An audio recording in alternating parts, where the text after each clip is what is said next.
Че, басталды ма? Кеттік. Сәлем достар, қалайсыздар? Менің есімім Айдын Айбек. Бұл менің YouTube каналым. Алғашқы деп айтпаймын, осыған дейін 1-2 обзорлар түсірдім, наушникке, там енді фототехникаларға обзор түрі бастап жатырмын. Жаймен деп. Бүгінгі сіздерге көрсететін стабилизатор Ronin S. Сіздерге обзор жасаймын. Бүгін тест болмайды, только ашып коробкасын, ішінде не бар, не жоқ. Чупа-чуп. Ладно, кеттік.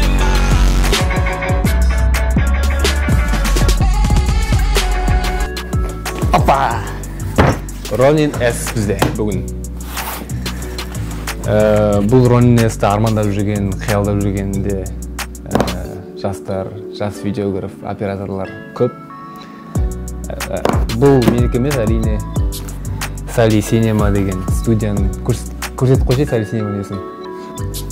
Sally Cinema деген студия спонсор болып жатыр, яғни спонсор емес, тест жасауға мүмкіндік беріп жатыр.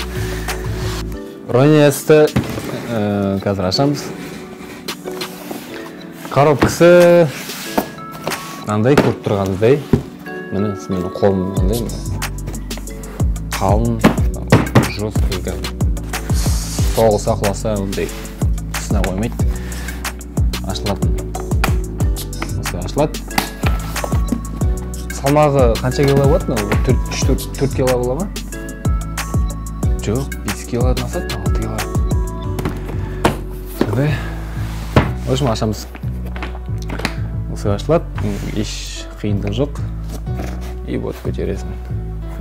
Мынау крышкасы до конца бүйтіп ашылады. Если көрдіңіздер ма, крышкасы асты қатты басқан жағдайда мына жері сынып қалуы мүмкін негізі. Енді ішін былай көрсетейін, жерде бізде Sony A6300 деп айтады ғой, бізде қазақтар 6300 деп айтады. Альфа 6. Ладно, бұны қоя тұрайық. Бізде бүгін Ronin S. Оның іші бұлай көрінеді. Көрініп тұрма жалпы. Бір-бірден шығарамыз қазір. Головкасы, Ronin өзі бөлініп салынған ғой. Мына тиск не үшін жалпы арналған? Мына тиск негізі арнайы фото аппарат салуға арналған деп ойлаймын. Ең бірінші аламыз.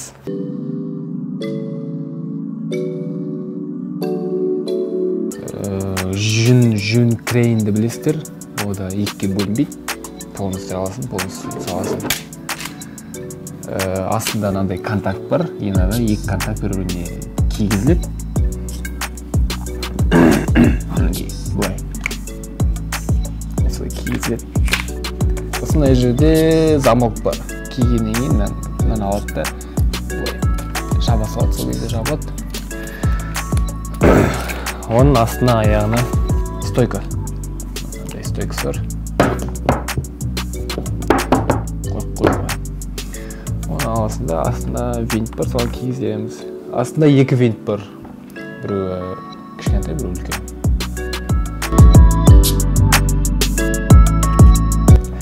Так. Ладно. Мына қоя тұрайын, ішінде тағы не бар екенін айтайын. Бұл жерде головка өзін зарядтайтын. Ronin'ді Type-C зарядтайды, өзінің Type-C новин алған кезде Type-C бар ма жоқ па білмеймін.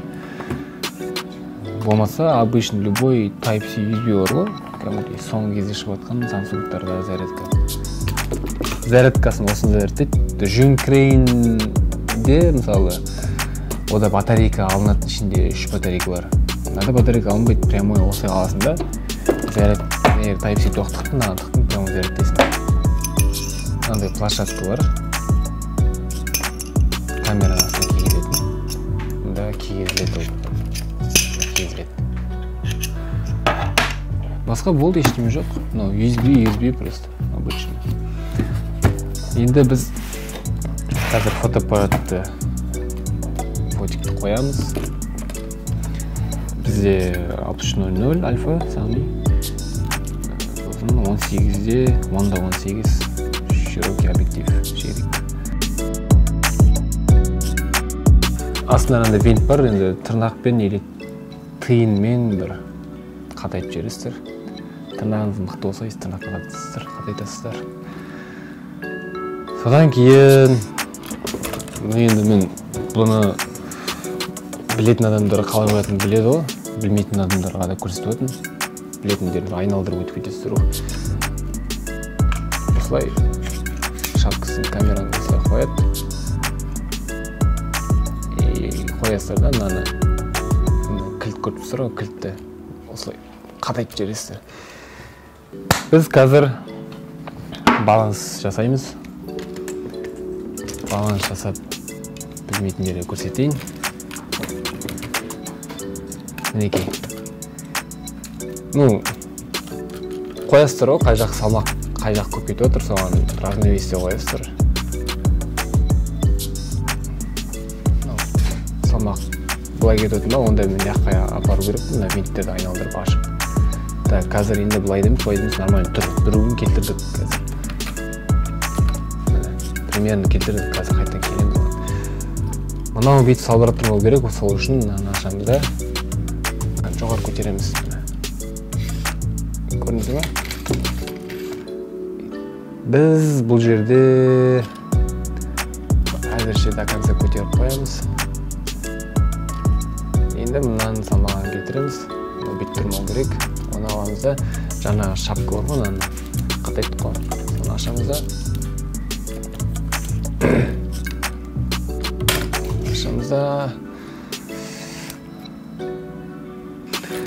Балансировка деген ол камера беткен кезде сөйтіп қатып қалу керек, жіберіп қоясың. Беткен кезде тұру керек, беткен кезде тұру керек. Сондай состояние әкелу керек та.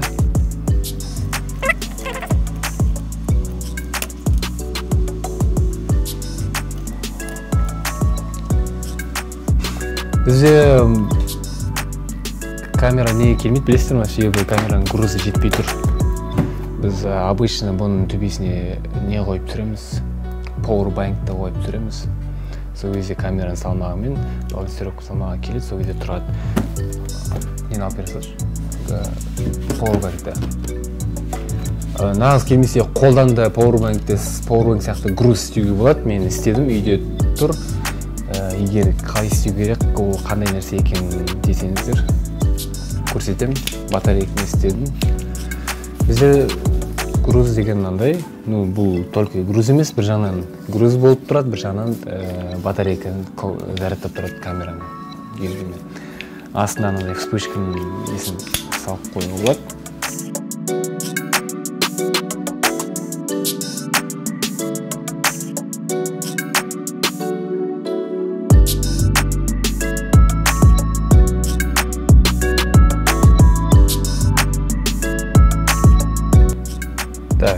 Көрдіңіздер ғой, беткен кезде тұрады, беткен кезде тұрады, беткен кезде тұрады, беткен кезде тұрады, беткен кезде тұрады. Яғни балансировка дұрыс деген. Енді біз мына жақты істедік, енді мына жақтың балансировкасын істейміз.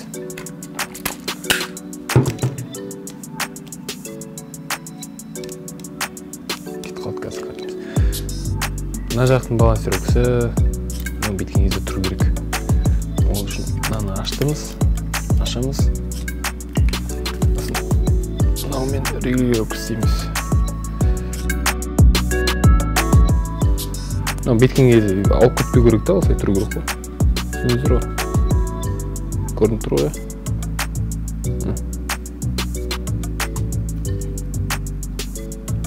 Мына жақтың балансировкасын келтірдік.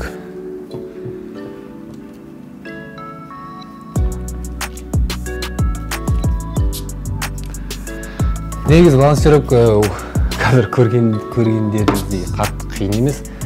Өзіңіз бір осындай стабилизатор алдыңыз, бір фотоаппарат алдыңыз, баста енді бір салмақта. Оны сіз күнде қойып уже қол үйреніп кетеді.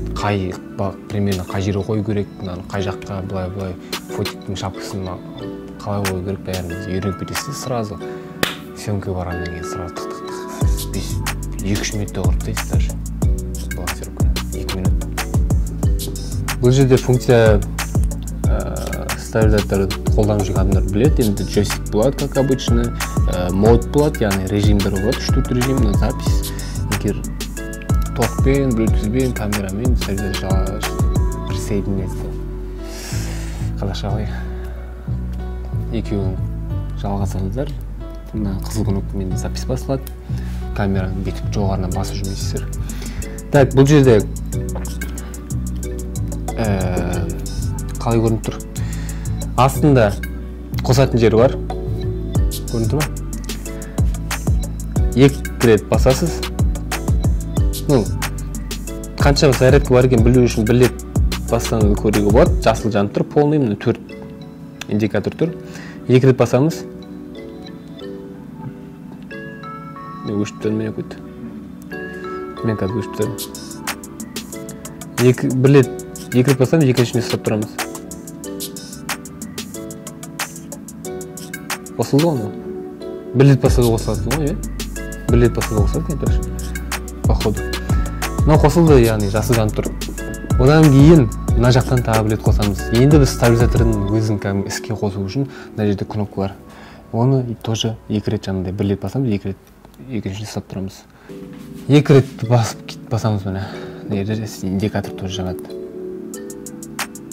Жібердіңіз. Тың деген звук шығады. Өзі келді, өзінің орнына. Біз балансировканы не үшін жасаймыз, білесіздер ме? Жалпы любой стабилизаторға істеу керек, оны деген ол стабилизатордың, бұл гаджеттің техниканың дұрыс жұмыс жасауына. Егер стабилизатор дұрыс болмаса, біреу салмақ бетіп кетсе, біреу салмақ бетіп кетсе, онда съемка уақытында дірілдейді или қисық болып кетеді, бүйтіп жоғары тартып кетеді, төмен кетеді, андай неше түрлі болады, істеп көрсеңіздер олай көресіздер, если дұрыс балансировка болмаса. Так, енді қостық. Бізде 1-2-3 депті, бірінші режим ол жай режимді, мысалы джойстикпен мысалы қозғалсаңыз түсінікті. Жай қозғалады, жоғарыға төменге. Мынаны асты. Жай қосылатын. Екінші үшті айтып кетейін, сразу. Үшінші режим рейскі қозғалатын. Джойстикті тоже міне.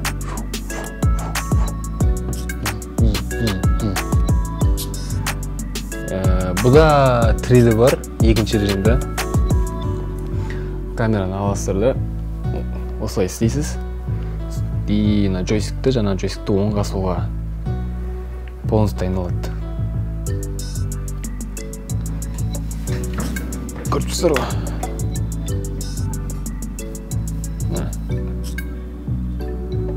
Әдемі кадрлар істеуге болады бұнымен. Той түсірсеңіздер, love story түсірсеңіздер. Айнала береді. Хотя айналдыра беруге де болмайды деп ойлаймын. Ішінде себебі бірнеме бар шығар, айналып кететін. Бұл бүйтіп айналады, только былай істеген кезде ғана айналады. Былай істеп қойсаң, 3D-да қазір бармай қалады. Көрсіздер. Басқа не бар айтатын? Осын мына жерде бір кнопка бар, міне. Қолымды көрсіздер ғой. Бұл кнопканы қазір бүйтіп қозғалып тұр ғой. Бұл кнопканы басып тұрсаңыз, и ол қозғалмай қалады. Режим не айтады? Режимді қалдым. Бүйтсеңіз де болады, бүйтсеңіз болады. Жайлап бұрылады бұлай. Бұл андай жағдайда керек.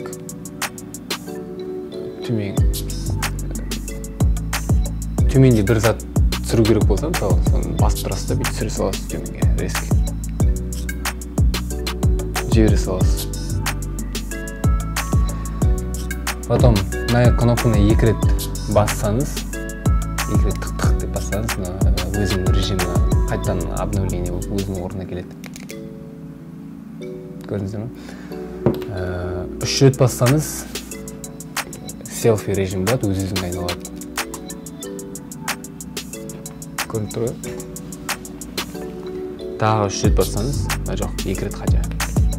Өзінің орнына келеді. ладно, ронинге жалпы өзім ойымды айта кетсем, мен 2 стабилизатормен жұмыс істеп көрдім осы уақытқа дейін. Жюн Крейн 2 и Ронин S. Жюн Крейн мен Ронин 2-ні салыстырған кезде, екеуінің плюс-минустары туралы негізі бөлек видео жасауға болады, бөлек ұзақ видео болады. Егер қаласаңыздар, жаса десеңіздер, түсірем.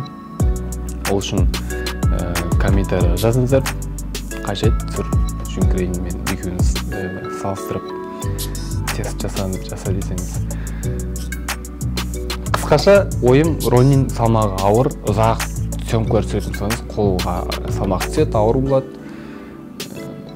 Жюн Крейн жеңілдеу оған қарағанда, бірақ Жюн Крейнде 3D полностью айналмайды. Былай айналып тоқтап қалады, былай айналып тоқтап қалады. Анада полностью айналай береді. Жюнде де плюс, Жюн Крейнде плюстар бар, ананда плюстар бар, ананда минус. По-любому екеуінде плюс-минустар бар. Бүгінге осы, достар, Ронин туралы өз ойым, обзор болса, егер видео сіздерге ұнаған болса, лайк басыңыздар, комментарий жазыңыздар. Бұл қазақша обзор, қазақша бұндайлар жоқ деп ойлаймын, және де қазақ бауырларымызға осындай обзорлар керек деп ойлаймын. Себебі мен осы уақытқа дейін үйренген кезде клин орысшадан қарап үйреніп жүрдім да. Қазақша болса да өте керемет болады деп ойлаймын. Егер осы мені қолдасаңыздар, лайк басыңыздар, мен Instagram каналыма тіркеліңіздер. Ол жақта мен шағын түсірген жұмыстарым болады, істеп жүрген видеоларым. Соларды көріп, лайк басып отырыңыздар. Сонымен рахмет барлықтарыңызға. Сау.